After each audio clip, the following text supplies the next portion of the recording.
Hello. Thank you for coming back to my YouTube channel. Thank you for clicking on this video.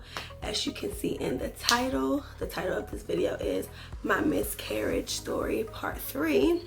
So yes, that means that yes, I have had my 3rd miscarriage recently.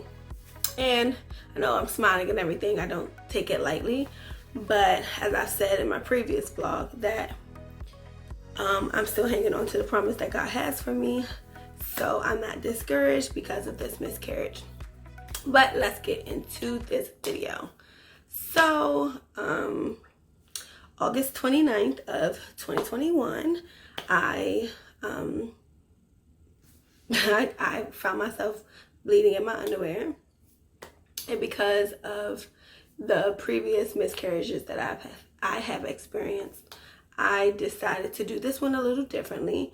So let me back up a little bit. So I conceived around the beginning of August 2021.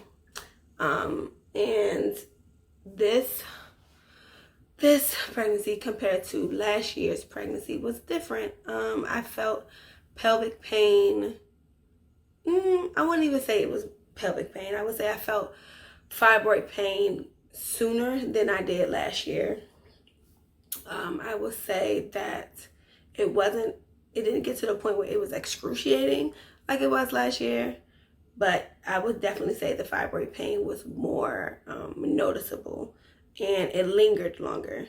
Whereas last year, I didn't feel fibroid pain up until about the 5th week. So I would say beginning about the 1st week of pregnancy. So I would say if I conceived on August 6th, I would say around August 13th. And from then on, I started to feel like my fibroid pain lasted a little bit longer than it usually. Usually my fibroid pain is very sharp, but then it'll stop. Or it'll be sharp and it'll stop, and it will be sharp and it'll stop again. But it will never be like continuously sharp and then linger. So that's how I knew, 1, that I was pregnant, and 2, that I was like, yeah, this is early for me compared to last year. I didn't really start, like I said, feeling pelvic pain up until, not even pelvic pain, but more like fibroid pressure. Whereas this time it was like, like pain, like, ugh. Whereas last year it was just like, I just feel like something is pushing up against me. This year was definitely more painful. So I didn't have any other symptoms other than that. I didn't have like any nausea like I did last year. I would probably say around my 3rd week last year, previous pregnancy, that I felt nauseous around, about the 3rd, 4th week of my pregnancy, where I was throwing up stuff that my body didn't like. So this year was a little different. And I know like the doctors, they basically go off of your last period, but I go off of when I know that I conceived. So I only made it up until 3 weeks. I would say about 3 weeks and 2 days. That was how long my pregnancy lasted. So fast forwarding to the day of, the night of my pregnancy. It was a Sunday night, and I went to the bathroom, and there was blood in my underwear. And at this particular moment, I remember feeling like I had the usual thyroid pain. I was really uncomfortable. I had my heating pad on, but it wasn't like excruciating. But I went to the bathroom, and I was like, there's blood in my there's blood in my underwear. And I didn't have any cramping or anything. So in the back of my head, I knew I was pregnant, but I was also like, okay, I'm bleeding. So is this a period? So there was some doubt of a pregnancy there, but then my brain was just like, this can't be my period. Like I've been having my period for 20 years. I know what my period feels like. So I was like, I didn't have any cramping. I didn't have any uncomfortability. Like usually with my period I have gas. I had that, but it wasn't like any like warning sign of my period. So I was like, this isn't it. So then that's when I knew that I was miscarrying.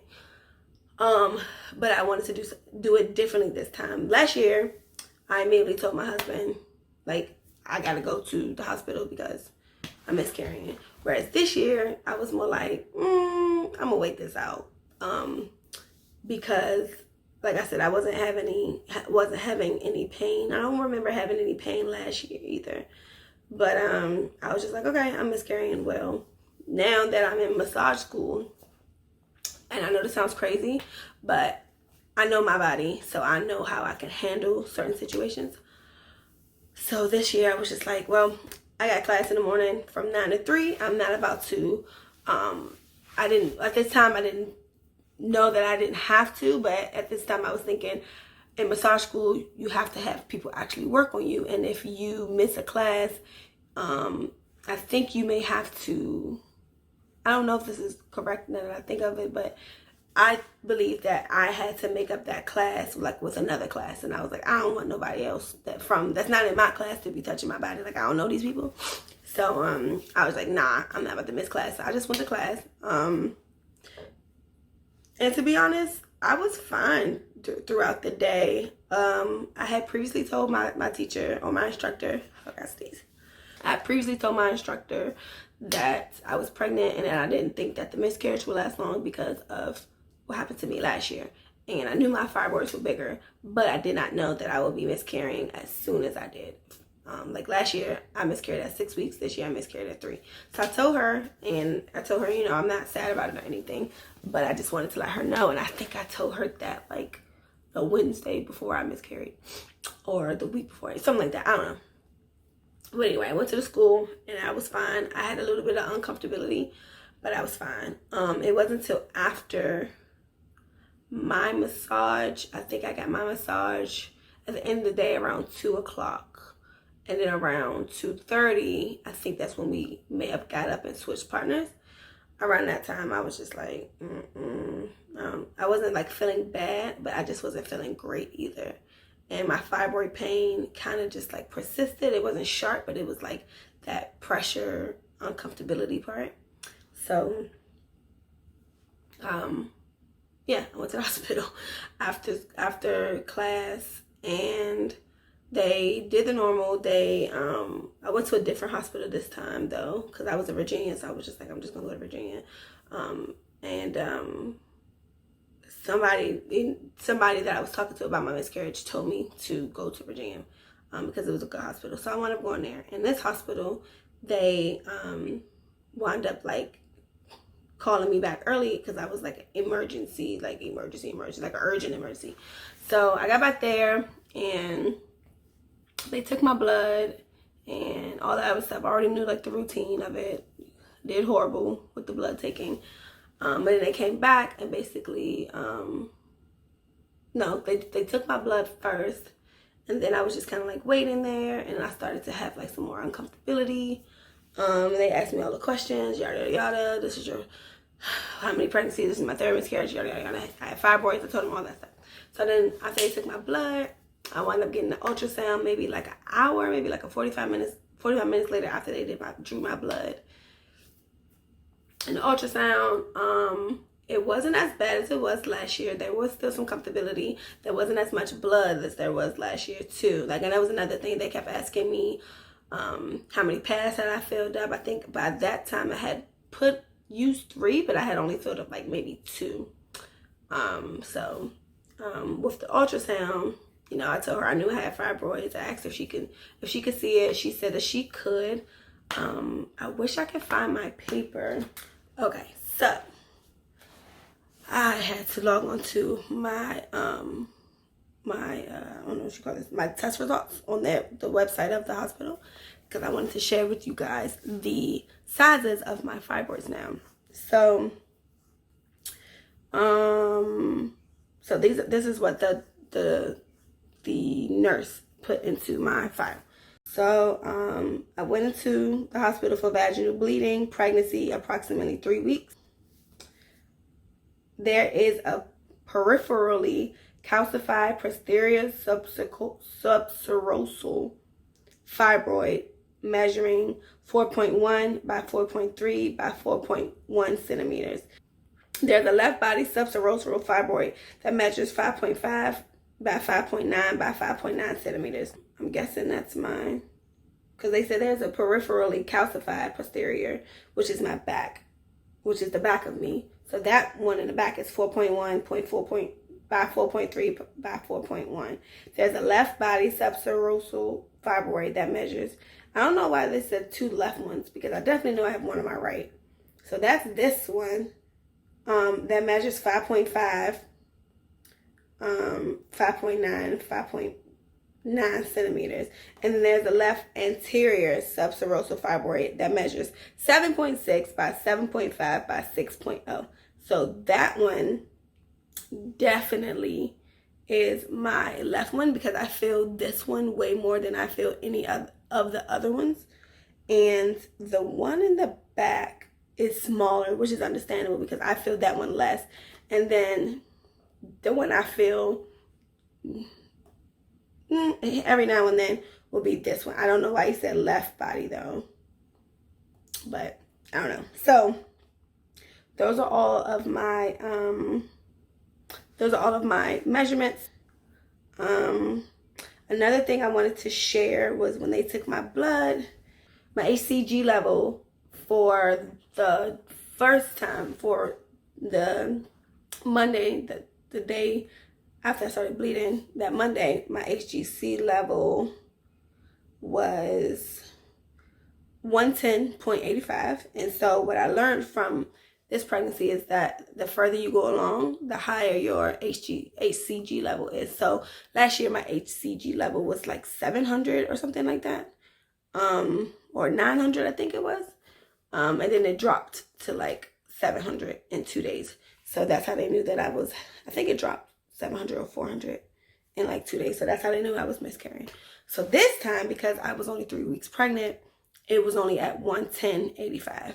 And then when I came back 2 days later, it was at 48.09. So I hope I didn't say centimeters on the last one. But so yeah, the Monday was 110.85, and Wednesday when I came back 2 days later, it was 48.09. So that was my results from the ultrasound. And then I googled what calcified posterior subserosal fibroid was, and that's the one on my back.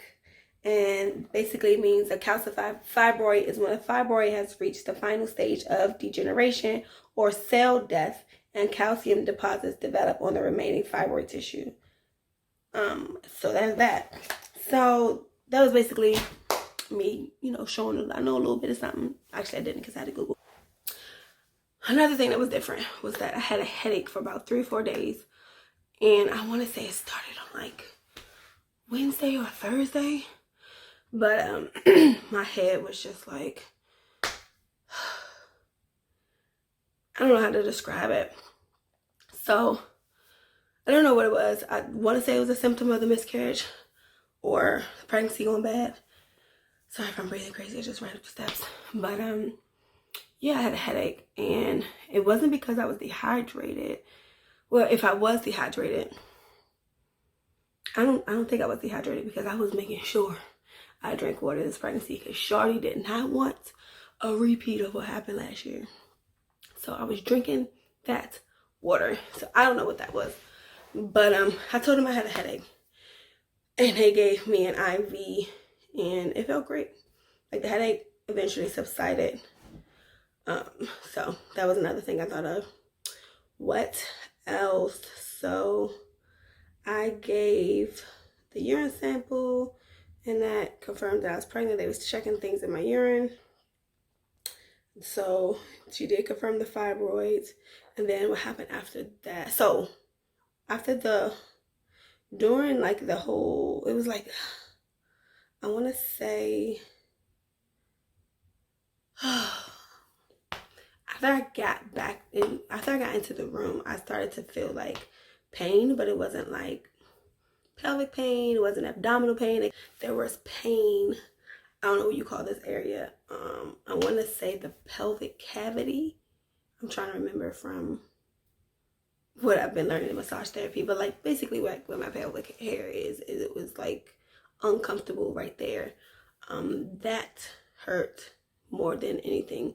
The fibroid pain was there, but as I started to miscarry, that pain was just like uncomfortable. And then that started to trigger my fibroid in the back. And for maybe like 20 minutes, I was on my knees just like, and I could feel, so that was like when I first got there.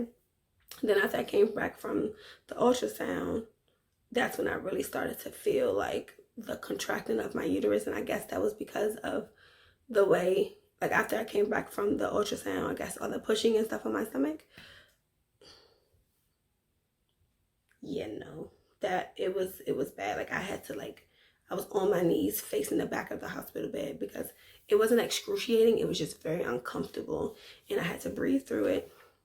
So that was the major part of the difference between my last miscarriages and this miscarriage, is that pain. Just like, so the nurse came in, the nurse who told me my HCG count and who told me that the differences between the HCG as you go further along, he came in while I was rear facing and he was telling me stuff, and I was, I was being attentive, and he was just like, we're going to give you something for the pain. And they gave me, I don't even remember what it's called because I don't have the paper, but they only gave me a little bit, and it helped while I was at the hospital. But the nurse gave it to me like right before I got discharged, so I didn't really get to have it, which kind of blew me and pissed me off because I'm like, why would y'all give me this right before I leave? So I kind of experienced continual pain after that. Last year, because where I live, I didn't have to drive far from the hospital to my house. I'm in Virginia. I'll go to a Virginia hospital, so I'm driving further and further to get home. So I definitely felt that pain, and I think it made it worse for later on throughout the days. So that night, I had some pain or whatever, but it wasn't bad. The next day, I stayed home. I laid down throughout my class, and I was fine for the most part. I was pretty fine. I did have some medicine, but I took it only because I just didn't feel like dealing with the pain. But I could have gotten through the pain without it. I definitely bled a lot more Tuesday. And then Wednesday, I went back to the hospital. This time I went earlier in the day instead of going through class. I told my teacher what happened and everything. Told her I wasn't going to be there. And I went to class. And then they took my blood. They took my blood pressure, everything. The norm. That's when they told me that my blood level dropped to 448, whatever. Yeah, to 48. No ultrasound the second time, this time as well. Like the first time I got the ultrasound, the first time and the second time. What else was different? Yeah, so the first time I got an ultrasound, my second miscarriage, I got an ultrasound. The first visit that I went to, which was that Saturday, I miscarried. And then like that Monday as a follow-up, they gave me another ultrasound. Whereas this time, I just got that one ultrasound the first day I came. And when I came back, they just did my blood. Then basically told me like, I was miscarrying and if I had any questions. And I was like, no, I've been through it before. I don't have any questions. What they did tell me to do, which I have not done yet, is follow up with the OBG. Because I'm trying to find the OBG that I had last year. But I don't know where to find her. Like I've tried to get in contact with her nurse assistant, but she hasn't given me like information, and I somehow lost her business card. So I'm really trying to go to that nurse again because she was awesome. So what else? After the hospital, went back home. Pain did worsen there. Like I said, that was more of like the pelvic area pain, or the lower pelvic or the pubic area, that it was pain there. It was definitely still fibroid pain, but the fibroid pain wasn't as bad as the pubic pain. Like that was like, nah. So I took my medicine Wednesday. Thursday, I remember waking up and I was about to do my class.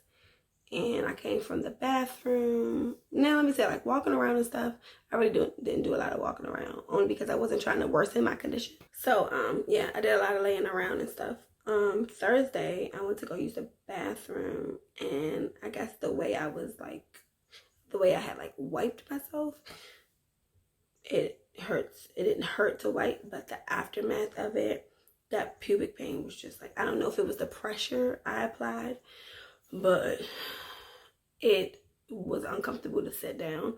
So when I was online doing my online class, she wanted us to do some assignments, like group assignments, and I told her I couldn't. Like, I was kneeling on the side of my bed because it hurt. It was uncomfortable to sit down.